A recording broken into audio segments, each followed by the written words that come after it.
സർക്കാരും ഗവർണറും തമ്മിലുള്ള പോര് രൂക്ഷമാകുന്നു. കാലിക്കറ്റ് വൈസ് ചാൻസലർ നിയമനത്തിൽ സർക്കാർ പുറപ്പെടുവിക്കേണ്ട വിജ്ഞാപനം രാജ്ഭവൻ ഇറക്കി. സെർച്ച് കമ്മിറ്റിയിൽ നിന്ന് സർക്കാർ പ്രതിനിധി പിന്മാറിയതിന് പിന്നാലെയാണ് അസാധാരണ നീക്കം. ലഭിക്കുന്ന അപേക്ഷകൾ ചാൻസലറുടെ സെക്രട്ടറി സെർച്ച് കമ്മിറ്റി കൺവീനർക്ക് കൈമാറും. ഡിസംബർ 5 അപേക്ഷ സമർപ്പിക്കാനുള്ള അവസാന തീയതി. ഗവർണറുടേത് അമിതാധികാര പ്രയോഗമെന്ന് ഉന്നത വിദ്യാഭ്യാസ മന്ത്രി ആർ ബിന്ദു പ്രതികരിച്ചു.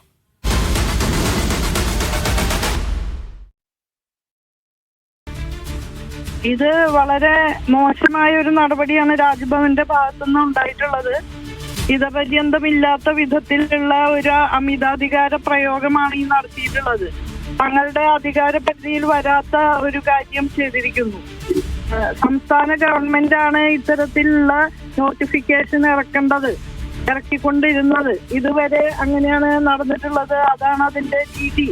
അപ്പോ പ്രസിഡൻസ് ഒന്നുമില്ലാത്ത വിധത്തിൽ ഒരു കീഴ്വഴക്കങ്ങൾക്ക് വിരുദ്ധമായിട്ട് തങ്ങളുടെ ഇംഗിതത്തിനനുസൃതമായിട്ട് താക്കോൽ സ്ഥാനങ്ങളിൽ കാവ്യവൽക്കരണ അജണ്ട നടപ്പാക്കാൻ തയ്യാറുള്ളവരെ തിരികെ കയറ്റുക എന്ന ആ ലക്ഷ്യം വെച്ചുകൊണ്ട് കുറെ കാലമായിട്ട് രാജ്ഭവൻ നടത്തിക്കൊണ്ടിരിക്കുന്ന പ്രവർത്തനങ്ങളുടെ ഏറ്റവും ഒടുവിലത്തെ അധ്യായമാണ് ഇപ്പൊ നമ്മൾ കണ്ടിട്ടുള്ളത്. വിജിൻ വായന്തോട് ചേരുന്നു. വിജിൻ, മന്ത്രി പറഞ്ഞതുപോലെ അസാധാരണമായ നീക്കമാണ് രാജ്ഭവൻ അവരുടെ രാഷ്ട്രീയ ലക്ഷ്യം വെച്ചുകൊണ്ടുള്ള നീക്കം നടത്തിയിരിക്കുന്നു എന്ന് വേണം മനസ്സിലാക്കാൻ. ഗവർണർ സർക്കാർ പോര് വീണ്ടും അടുത്ത തലത്തിലേക്ക് മാറി എന്നാണ് മനസ്സിലാക്കേണ്ടത്. തന്നെ തീർച്ചയായും അങ്ങനെ തന്നെ വേണം മനസ്സിലാക്കാൻ. കാരണം ഇക്കാര്യത്തിൽ കാലിക്കറ്റ് സർവകലാശാല ഒരു സെർച്ച് കമ്മിറ്റിയെ നിയോഗിക്കുന്ന നടപടിയിലേക്കൊക്കെ വി സി ചാൻസലറൊക്കെ കടന്നിരുന്നു. പക്ഷേ വി സി നിയമനവുമായി ബന്ധപ്പെട്ട ആ സെർച്ച് കമ്മിറ്റിയിൽ നിന്ന് സർക്കാരിന്റെ പ്രതിനിധിയായ സാജു അദ്ദേഹം പിന്മാറുകയായിരുന്നു. അതിനെ തുടർന്നാണ് ഗവർണർ ഇത്തരത്തിലുള്ളൊരു അസാധാരണമായ നടപടിയിലേക്ക് കടന്നത്. സാധാരണഗതിയിൽ സർക്കാരാണ് വി സി നിയമനത്തിനുള്ള വിജ്ഞാപനം പുറപ്പെടുവിക്കുകയും ഒപ്പം തന്നെ ആപ്ലിക്കേഷൻ ക്ഷണിക്കുകയും ഒക്കെ ചെയ്യുന്നത്.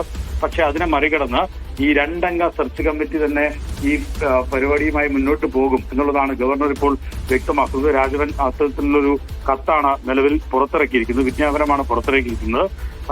സർക്കാരിന്റെ ഒരു തീരുമാനത്തെയും വകവയ്ക്കാതെ ഉള്ള തീരുമാനം എന്ന് വേണം ഇതിനെ ഇത് തന്നെയാണ് മന്ത്രി വ്യക്തമാക്കുകയും. എന്തായാലും പുതിയ നിയമ നടപടിയിലേക്കും ഒപ്പം തന്നെ സർക്കാർ ഗവർണർ പോരിലേക്കും കടക്കുന്നതാണ് ഗവർണർ ഇപ്പോൾ പുറപ്പെടുവിച്ചിട്ടുള്ള വിജ്ഞാപനം എന്നുള്ളത്.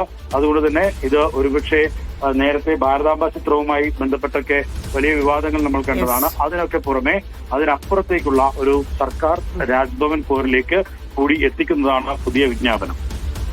ശരി വിജിൻ.